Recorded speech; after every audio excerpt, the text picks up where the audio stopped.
तो है गाइस, आज की वीडियो में मैं आपसे बात करने वाला हूँ एनएमडीसी द्वारा आई हुई एक बहुत ही अच्छी वैकेंसी के बारे में, जो कि एमएससी केमिस्ट्री वाले लोग के लिए है, स्पेशली जिनमें आपका नेट और जीआरएफ या फिर नेट और गेट कुछ नहीं मांग रहा है, बस आपको एमएससी केमिस्ट्री आपकी होनी चाहिए। तो सबसे पहले आपको एनएमडीसी सर्च कर लेना है गूगल में और यहाँ पर जाना है। अब जैसे ही यहाँ पर जाओगे इस तरह का कुछ आपको इंटरफेस देखने मिलेगा। यहाँ पर 3 बर्गर वाले आइकन पे क्लिक कर देना। उसके बाद आपको जाना है सीधा करियर्स पे। जैसे ही आप करियर्स पे जाओगे, इसको आप क्लिक करोगे, ठीक है। जैसे ही आप करियर्स पे जाओगे तो आपके पास कुछ ऐसा आएगा इंटरफेस, जहाँ पे आपको पहला ये दिख रहा है recruitment of junior officer training. तो यहाँ पे क्लिक हियर टू अप्लाई करोगे, पर अगर आप इसमें क्लिक करोगे तो आपको पास ये PDF खुल के आएगा, ठीक है। जहाँ पे पूरी ट्रेनिंग आपके मतलब दी गई है पूरी डिटेल से, जहाँ पे हमें सिर्फ मतलब है केमिकल कैटेगरी से, जहाँ पे सिर्फ 4 वैकेंसीज आई हैं, 4 पोस्ट आई हैं।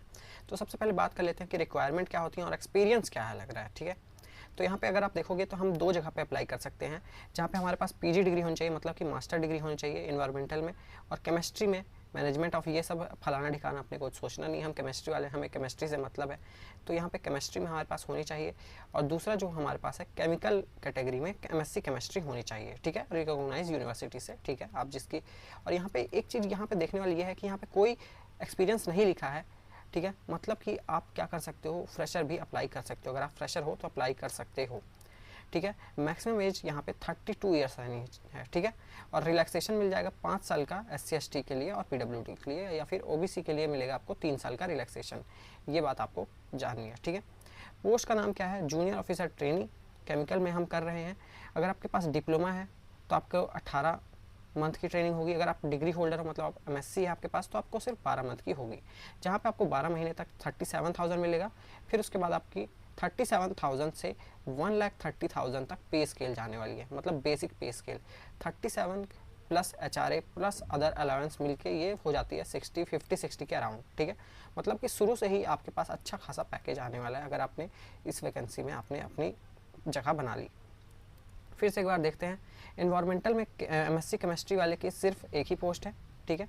और केमिकल में 4 पोस्ट है, जहाँ पे जनरल की 1 है, OBC की 1 है, SC/ST और SC की 1 है। बस एनवायरमेंटल में सिर्फ जनरल की 1 ही है यहाँ पे, ठीक है। अब बात करते हैं कि अप्लाई कैसे करना है। करियर्स पेज में जाना है, आपको मैंने जैसे बताया था ये करियर्स पेज है। यहाँ पे आप क्लिक करोगे, क्लिक हियर टू अप्लाई, तो आ जाएगा वैसे, ठीक है। फिर आपको बेसिक फॉर्म भरना है। 21 अक्टूबर को निकला है ये फॉर्म, मतलब ये नोटिफिकेशन आया है, और ये 10 नवंबर तक रहेगा, तो तब तक आपको भर ही लेना है, ठीक है। और पूरा आपको चीज़ भरना है, सारे डॉक्यूमेंट सब भर के रेडी रखना है। और सबसे इंपॉर्टेंट चीज़ यहाँ पे ये बताना चाहूँगा, जो कि आपको शायद ना पता हो, अगर आप MSc केमिस्ट्री कर चुके हो और आपके हाथ में डिग्री है MSc की, तभी आप यहाँ पे भर सकते हो, क्योंकि जब आप फॉर्म भरोगे तो आपसे MSc की डिग्री भी मांगेगा। अगर आपके पास नहीं है तो आप जल्दी से इशू करा लो 10 नवंबर से पहले, और जल्दी से फॉर्म भर डालो।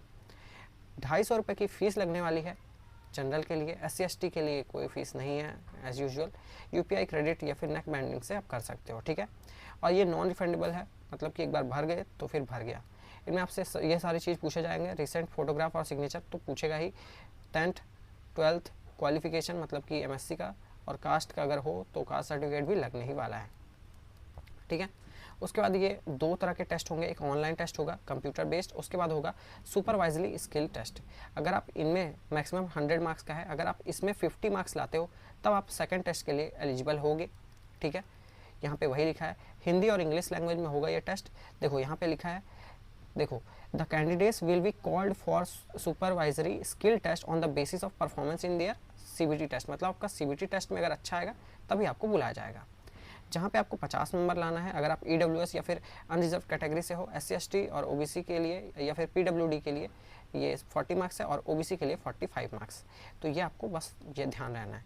और सुपरवाइजरी स्किल टेस्ट में आपको 40% तो रहना ही चाहिए, अगर आपको मतलब क्वालिफाई करना है तो, ठीक है। और रेशियो क्या रहेगा कैंडिडेट का, 1:3 रहेगा, मतलब कि अगर मेरे पास 3 वो है कैंडिडेट हैं तो उनमें से सिलेक्शन सिर्फ 1 का होगा, ठीक है। और अगर मेरे पास केमिकल के लिए सिलेक्ट कर रहा हूँ तो मैं 12 कैंडिडेट को सिलेक्ट करूँगा, जिनमें से मैं सिर्फ 4 लोग को ही सिलेक्ट करूँगा, ठीक है। तो ये हो गया प्रोसीजर, यहाँ पे लिखा हुआ है कि क्या क्या करना है आपको, ठीक है। और यहाँ पे साफ साफ लिखा है कि एनएमडीसी के पास पूरा राइट है कि आपका कैंसिल कर दे या फिर विड्रॉ कर दे कोई भी क्वेश्चन, और आपका मतलब कि आपको हटा सकती है, ठीक है। यहाँ पे फिर आपके वेरिफिकेशन होंगे उसके क्या बोलते हैं डॉक्यूमेंट्स के, फिर आपका सिलेक्शन हो जाएगा। ये सारी हैं जनरल कंडीशंस, और जितने भी कट ऑफ रहेंगे वो 10 नवंबर तक ही रहेंगे, मतलब कि 10 नवंबर तक आपके सारे डॉक्यूमेंट्स की कट ऑफ मार्क्स की जाएंगी, ठीक है। आपकी एज भी 10 नवंबर से ही कैलकुलेट होने वाली है, 32 या फिर 35 जो भी लिखा था ऊपर, ठीक है। और ये था छोटा सा वीडियो। अगर आपको ये वीडियो अच्छा लगा इसको लाइक कर दो, और जल्दी से जाके चैनल को सब्सक्राइब तो करना ही, और जल्दी से जाके यहाँ पे अप्लाई कर देना, क्योंकि बहुत ही इंपॉर्टेंट वैकेंसी है। ये लाइफ टाइम में एक ही बार आती है कि नेट भी JRF भी नहीं मांग रहा है, गेट भी नहीं मांग रहा है, कुछ नहीं मांग रहा है, बस आपको जाना है, एग्ज़ाम क्वालिफाई करना है, स्किल टेस्ट में आना है और हो जाएगा। मिलते हैं नेक्स्ट वीडियो में, तब तक के लिए बाय बाय।